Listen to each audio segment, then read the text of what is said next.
వాళ్ళకేం కావాలో వాళ్ళకే తెలీదు. ఎందుకంటే నీ బాగోగుల్లో పడి వాళ్ళ ఇష్టాయిష్టాలు ఎప్పుడో మర్చిపోయారు.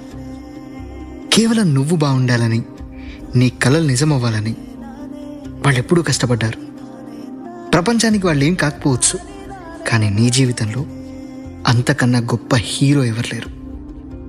ఒక్కసారి వెళ్ళి పలకరించు. నీ చిన్నతనం, అల్లరి, ఆటలు అన్నీ ఆనందంగా పంచుకుంటారు. ఆ క్షణంలో అర్థమవుతుంది నీకు వేరే ప్రపంచం ఉంది, కానీ వాళ్ళకి నువ్వే ప్రపంచం. నీ విజయాలు, నీ సంతోషం ఇవే వాళ్ళ కోరికలు. అవేమంతా తీర్చలేని కోరికలు కాదు కదా.